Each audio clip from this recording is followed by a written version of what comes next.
नमस्कार, मैं हूं सारिका पंकज। भक्ति उपासना चैनल पर आपका बहुत स्वागत है। तुलसी विवाह कहानियां सुनाती हूं तो तुलसी विवाह पीठ जो त्योहार जल्द ही आने वाला है उसकी एक छोटी सी कहानी। जैसा कि हम जानते हैं कि तुलसी एक बहुत ही प्रसिद्ध पौधा है जिसका उपयोग पूरी दुनिया में इतनी सारी दवाएं बनाने के लिए किया जाता है।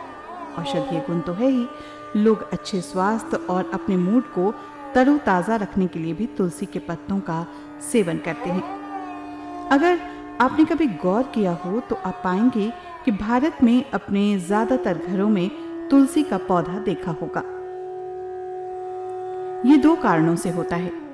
एक ये है कि लोग तुलसी के पत्तों को मानते हैं कि ये कई रोगों का इलाज भी है, और दूसरा ये कि भारत के लोग तुलसी के पौधे को देवी के रूप में मानते हैं। भारत में लोग तुलसी के पौधे की पूजा करते हैं और पौधे को अपने घरों के भीतरी क्षेत्र में लगाते हैं। वास्तु के हिसाब से भी तुलसी का पौधा लगाना घर के अंदर बहुत शुभकारी होता है।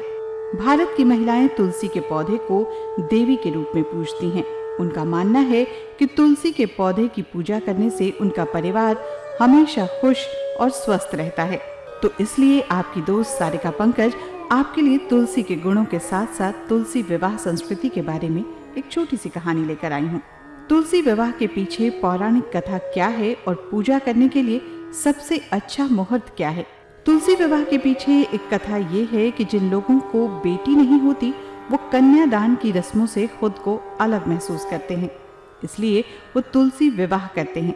क्योंकि तुलसी विवाह मूल रूप से कन्यादान के त्योहार के लिए जाना जाता है, इसलिए इस सुंदर और पवित्र अनुष्ठान के लिए वो तुलसी विवाह करते हैं। तुलसी विवाह के पीछे की कथा ये है कि पुराने समय में एक राक्षस था जिसकी बेटी का नाम वृंदा था। राक्षस ने अपनी पुत्री का विवाह जालंधर नामक राक्षस से कर दिया। भगवान विष्णु के लिए गहरे ध्यान से जालंधर भगवान विष्णु को खुश करने में सक्षम थे, और फिर भगवान विष्णु जालंधर के सामने प्रकट हुए और उनसे मांग की कि वो क्या चाहते हैं। जालंधर ने भगवान विष्णु से उन्हें नश्वर बनाने के लिए कहा। भगवान विष्णु ने उसे आशीर्वाद दिया और फिर जालंधर ने देवलोक के सभी देवताओं को परेशान करना शुरू किया। देवता उससे बहुत तंग आ चुके थे। अंत में वो सभी देवता भगवान शिव के पास गए और फिर भगवान शिव ने भगवान विष्णु को जालंधर का रूप धारण कर उसकी पत्नी वृंदा के साथ शारीरिक संबंध बनाने का सुझाव दिया। और फिर क्या हुआ? भगवान विष्णु ने शिव के सुझाव का पालन किया और उन्होंने जो कहा वो वैसा कर दिखाया। जब जालंधर को सब कुछ पता चल गया तो वो कमजोर होने लगा और अंत में उसकी मृत्यु हो गई। कुछ दिनों बाद तुलसी को भी पता चल गया कि उसके साथ क्या हुआ है, और उसने क्रोधित होकर भगवान विष्णु को श्राप दिया कि वो पत्थर बन जाए, और तुलसी भी समुद्र में डूब गई। देवताओं ने अपनी आत्मा को तुलसी के पौधे में डाल दिया और उस वृंदा को तुलसी कहते हैं। उसके बाद से कुछ समय बाद भगवान विष्णु प्रबोधनी एकादशी के दिन एक काला पत्थर बनकर इस सृष्टि में जन्मे और तुलसी से विवाह रचाया, जिसे आज शालिग्राम कहा जाता है। ये है तुलसी विवाह के पीछे की कहानी। अब मैं आपको बताने जा रही हूँ कि तुलसी विवाह कैसे किया जाता है। तो वास्तव में तुलसी विवाह भारतीय विवाह के वास्तविक रीति रिवाज के समान ही है। महिलाएं तुलसी के पौधे को दुल्हन के रूप में साड़ी, गहनों और फूलों से सजाती हैं। भगवान विष्णु की मूर्ति को उनके बगल में रखा जाता है और दोनों को दुल्हा दुल्हन के रूप में सजाया जाता है। तुलसी को माता लक्ष्मी के रूप में जाना जाता है, इसलिए पूजा के दौरान लक्ष्मी मंत्र और लक्ष्मी आरती का श्रवण किया जाता है। स्नान और रीति रिवाजों के बाद मूर्ति और तुलसी के पौधे पर वरमाला भी चढ़ाई जाती है और अंत में भक्तों द्वारा सिंदूर, चावल और फूलों की वर्षा की जाती है। फिर प्रसाद ग्रहण करने के बाद ये विवाह संपन्न हो जाता है। पुजारी शादी में बोले जाने वाले सभी मंत्रों को भी इस पूजा में बोलते हैं। इसके अलावा तुलसी माता के मंत्रों का उच्चारण भी किया जाता है। ओम सुभद्राय नमः, ओम सुप्रभाय नमः। इस मंत्र को तुलसी के पत्ते तोड़ते समय पढ़ना चाहिए। महाप्रसाद जननी सर्व सौभाग्य वर्धनी, आदि व्याधि हरा नित्यं तुलसी त्व नमस्तुते। इस मंत्र को तुलसी माता के ऊपर जल चढ़ाते समय करना चाहिए। आदि तुलसी विवाह की प्रक्रिया में होने वाले अनेक मंत्र अभिलेख में हैं। दूसरा महत्वपूर्ण मंत्र जानने के लिए नीचे डिस्क्रिप्शन में जाएं। तो अब तुलसी के भक्त बनिए और अपने घर को समृद्धशाली बनाइए। अब हम जानेंगे कि तुलसी विवाह के 3 व्रतियों को दिन की शुरुआत कैसे और किस तरह करना चाहिए।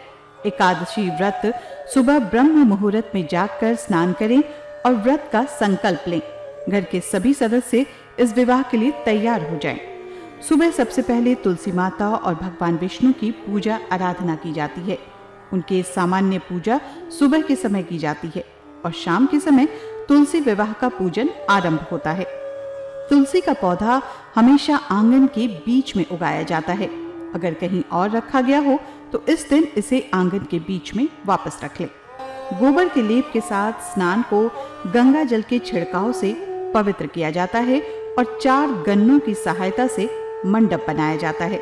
उसके बाद जल से भरे कलश की स्थापना की जाती है और कलश के ऊपर आम के 5 पत्तों को रखकर नारियल रखा जाता है और फिर घी के दीपक को माता तुलसी के सामने जलाकर रखा जाता है। इसके बाद विवाह आरंभ हो जाता है और इस पवित्र तुलसी के पौधे का दुल्हन की भांति श्रृंगार किया जाता है। सबसे पहले चुनरी चढ़ाई जाती है और सुहाग सामग्री माता को अर्पित की जाती है। माता के श्रृंगार के बाद शालिग्राम जी को साथ में रखकर विवाह आरंभ किया जाता है। माता की चौकी और शालिग्राम को हाथ में रखकर 7 बार परिक्रमा की जाती है, जिससे कि विवाह के 7 फेरों की परंपरा पूरी हो जाती है। इसके बाद तुलसी और शालिग्राम पर दूध और घी का लेप लगाया जाता है। वरमालाएं अर्पण की जाती हैं और विवाह के समय बोले जाने वाले मंगलाष्टक मंत्र का उच्चारण भी किया जाता है।